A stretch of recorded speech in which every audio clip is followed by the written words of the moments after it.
Okay, good afternoon. We're back with Genesis 31. Jacob flees from Laban. But Jacob soon learned that Laban's sons were beginning to grumble. Jacob has robbed our father, they said. All his wealth has been gained at our father's expense. And Jacob began to notice a considerable cooling in Laban's attitude toward him. Then the Lord said to Jacob, "Return to the land of your father." Excuse me, and grandfather, and to your relatives there, and I will be with you. Jacob called Rachel and Leah out to the field where he was watching the flocks, so he could talk things over with them. Your father has turned against me and is not treating me like he used to, he told them. But the God of my father has been with me. You know how hard I have worked for your father, but he has tricked me, breaking his wage agreement with me again and again. But God has not allowed him to do me any harm, for if he had, the speckled animals were mine. The whole flock began to produce speckled lambs. And when he changed his mind and said I could have the streaked ones, then all the lambs were born streaked. In this way, God has made me wealthy at your father's expense. During the mating season, I had a dream and saw that the male goats mating with the flock were streaked, speckled, and spotted.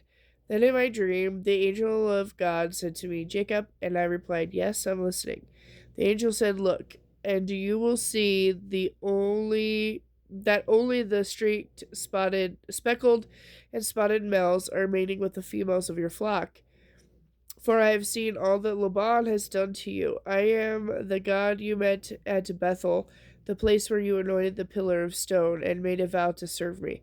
Now leave this country and return to the land you came from." Rachel said to Leah, "That's fine with us. There's nothing for us here. None of our father's wealth will come to us anyway. He has reduced our rights to those of foreign women. He sold us, and what he received for us has disappeared. The riches God has given you from our father are legally ours and our children's to begin with, so go ahead and do whatever God has told you." So Jacob put his wives and children on camels. He drove the flocks in front of him, all the livestock he had acquired at Padanaram, and again, sorry if I pronounced these wrong, and set out on his journey to the land of Canaan, where his father Isaac lived. At the time they left, Laban was some distance away, shearing his sheep. Rachel stole her father's household gods and took them with her. They set out secretly and never told Laban they were leaving. Jacob took all Jacob took all his possessions with him and crossed the Euphrates River, heading for the territory of Gilead. Laban pursues Jacob. Laban didn't learn of their flight for 3 days, but when he did, he gathered a group of his relatives and set out in hot pursuit. He caught up with them 7 days later in the hill country of Gilead. But the previous night, God had appeared to Laban in a dream. "Be careful about what you say to Jacob," he was told. So when Laban caught up with Jacob as he was camped in the hill country of Gilead, he set up his camp not far from Jacob's. "What do you mean by sneaking off like this?" Laban demanded. "Are my daughters prisoners, the plunder of war, that you have stolen them away like this? Why did you slip away secretly? I would have given you a farewell party with joyful singing, accompanied by tambourines and harps. Why didn't you let me kiss my daughters and grandchildren and tell them goodbye? You have acted very foolishly. I could destroy you, but the God of your father appeared to me last night and told me, 'Be careful about what you say to Jacob.' I know you feel you must go, and you long intensely for your childhood home. But why have you stolen my household gods?" "I rushed away because I was afraid," Jacob answered. "I said to myself, 'He'll take his daughters from me by force.' But as for your household gods, let the person who has taken them die. If you find anything that belongs to you, I swear before all these relatives of ours, I will give it back without question." But Jacob didn't know that Rachel had taken them. Laban went first into Jacob's tent to search there, then into Leah's, and then he searched the tents of the two concubines. But he didn't find the gods. So finally he went into Rachel's tent. Rachel had taken the household gods and had stuffed them into her camel saddle, and now she was sitting on them. So although Laban searched all the tents, he couldn't find them. Forgive me. Forgive my not getting up, father, Rachel explained. I'm having my monthly period. So despite his thorough search, Laban didn't find them. Then Jacob began very angry. What did you find? He demanded of Laban. What is my crime? Have you chased me as though I were a criminal? You have searched through everything I own. Now show me what you have found that belongs to you. Sit it out here in front of us and before our relatives for all to see. Let them decide who is the real owner. 20 years I've been with you, and all that time I cared for your sheep and goats so they produced healthy offspring. In those years, I've never touched a single ram of yours for food. And if you were ever attacked and killed by and if any were attacked or killed by any wild animals, I did show them to you and ask you to reduce the count of your flock. No, I took the loss. You made me pay for every animal stolen from the flocks, whether the loss was my fault or not. And I worked for you through the scorching heat of the day and through cold and sleepless nights.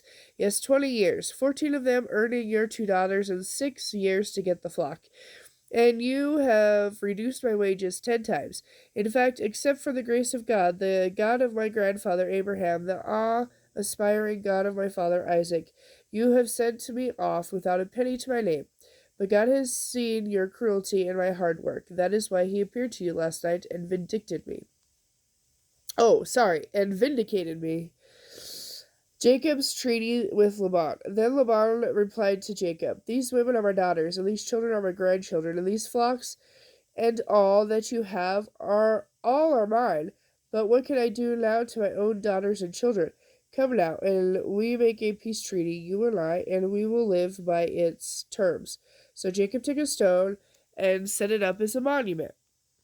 He also told his men to gather stones and pile them up in a heap.